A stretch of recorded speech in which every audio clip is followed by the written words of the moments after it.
Welcome to the Rise and Wander podcast, where we'll explore adventure, spirituality, and empowerment through the outdoors and beyond. Join me, Karla Amador, as we focus on topics around the mental, physical, spiritual, and emotional benefits derived through the outdoors.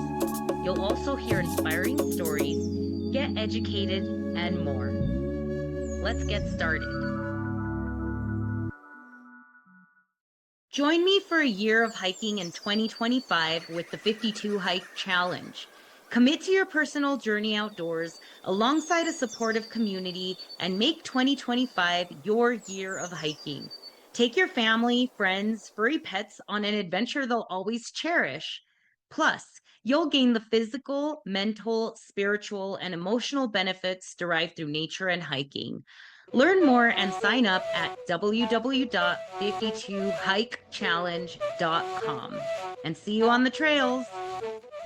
Welcome to the Rise and Wander podcast.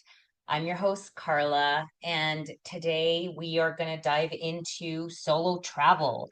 I know that traveling is a huge part of life, and it's been a huge part of my life. And I remember when I first decided I wanted to travel, I really didn't know where to start. And so my hope is that with this series, we've given you all of the tools, all of the tips you need to consider, maybe not all, but a lot of them, so that you can feel confident and ready to get out and travel the world. I have traveled solo for over a decade now, and it's been such a wonderful experience.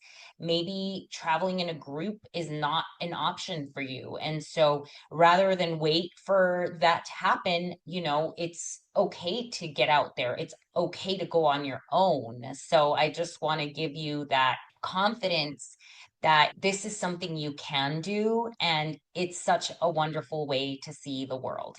I'll start off with my experience. So I actually went to New York City by myself the first time when I traveled solo. And I had the 3-day trip. I planned everything out, where I was going to be staying. I went and I did a musical and I saw Cirque du Soleil. Also, it just by chance turned out that I had a girlfriend in town, and through social media, I found out she was traveling there, and we ended up meeting up, and that was so fun. And just really just embraced solo travel. And what I found for me on that trip was that I get to do whatever I want to do. Like, I didn't have to check in with anyone. And I think that's one of the first tips is when you first decide you want to try to solo travel, try to go somewhere closer to home. I know New York isn't close to California. That's where I lived at the time, but it was not somewhere outside of the country. It was still somewhere where I could pick up the phone and call a loved one if I needed something. And it's a very well developed place, right? New York is one of the biggest cities in America. So I knew that I was going to have tools and resources so that I could see how I felt solo traveling. So that's one of the top tips that I think is important is take a local trip. Even if you're going 3 hours from home, taking a weekend and seeing how you feel on your own.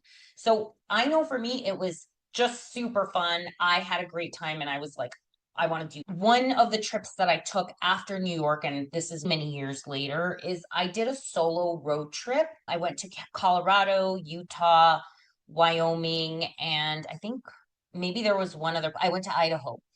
And that trip I planned, it was about a 2 to 3 week road trip. And I basically planned to see some friends at points. And I already had the 52 Hike Challenge community. So I actually put out there, hey, I'll be traveling. Does anyone want to meet up? And I recall from that, I actually ended up meeting up with a couple of people taking the challenge. And we ended up hiking, and it was super awesome. I remember in Utah, I went hiking with someone in the challenge, and we went up and did a really fun hike. And then I wanted to climb the Grand Teton. So I signed up for this guiding service, and it was really cool because there was a program. I was going to be doing snow travel course one day, rope course, and we learned how to rappel and rock climbing technique because the Tetons is a very technical climb. And then at the end of that, you go and you do a overnight maybe trip with an actual guide. And there was a possibility of not being able to summit, and we were unable to. We were so close. I don't even remember how close. There's like a certificate I got. But anyhow, once I was done, I actually stayed in the Tetons and camped by myself. And that was when I first remember using my stove for the first time. And it really helped me to get more confident, not only in the outdoors, but also just being self reliant. And I think that was really awesome. I can do these things on my own. And then after I went to Yellowstone, and of course, I wasn't able to really do a lot of the hikes. I did a lot of the little smaller like loops, but I didn't go in the backcountry because Yellowstone has grizzlies and it's just a place where you really shouldn't be hiking alone. So I made those decisions and I was really true to being safe always. I just remember my heart opening wide open when I would see the field of all the bison or the buffalo that they have there. It was magical and I fell in love with nature even more. I hiked, I did things, I always checked in with myself, which is another tip when you are traveling is checking in with yourself. How am I feeling? Does this feel right for me? Your body knows, okay? As not only doing this self-development work with you all in and through the 52 hikes, but within myself, I have learned about the body. The body always knows. And one of the things is your body holds a lot of answers. So if you are feeling uncomfortable, unsafe, maybe your body is telling you something. So I always say check in with your gut when it comes to traveling and what you're doing and see if it feels right for you to go on that hike or not, or to go out at night or not. So really important is to check in with that and with your gut. So to close that of how solo travel has been so impactful, like those are just some examples.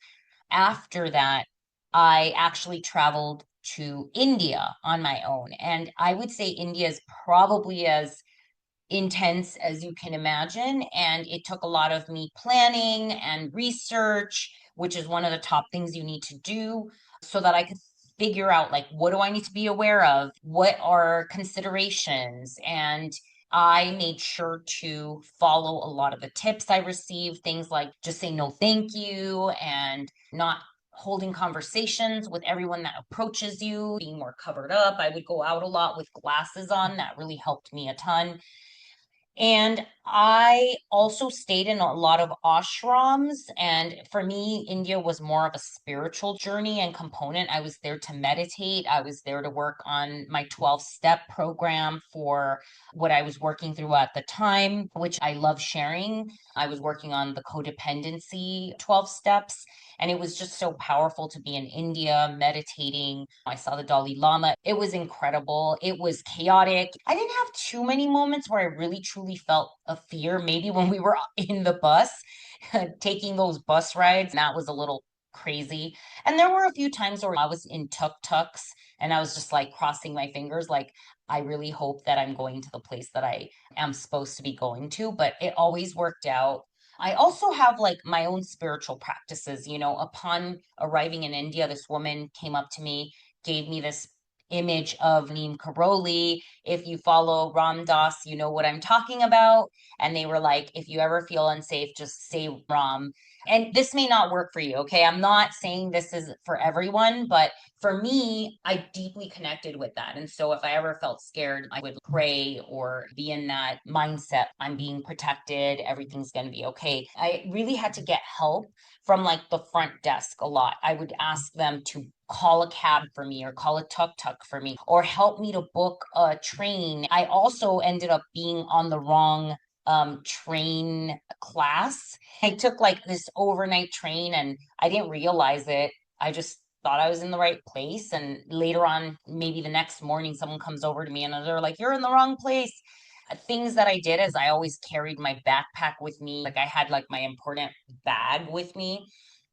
You'll learn that as you are researching, which is why it's so important to research where you're going, get all of their tips, and take it seriously. Another thing is, I think for me, like pretending and acting like you are confident is going to be key. You need to act and walk with a high head and like I've got this, right? Like you don't want to look meek and look weak and scared, because that is not only the energy you're putting out, and everything is energy. So what we put out is what we attract, and you don't want to be in that energy. So I always would go out, I cover up, I put on my glasses, sometimes I'd even put a shawl over my head, and I would just walk like I know what I'm doing, which is going to lead into the next tip. Know where you're going. And if you get lost, pull over into like a cafe and then do what you need to do to reorient yourself. The last thing you want to do is be out and about and look scared and lost. And that, again, is where people who are looking to take advantage of a situation could get you confused. And a lot of times, as people would be talking to me, I would just say, no, thank you, because you will get a lot of that if you're going a place like India, for example, where it can be crazy chaotic. And even when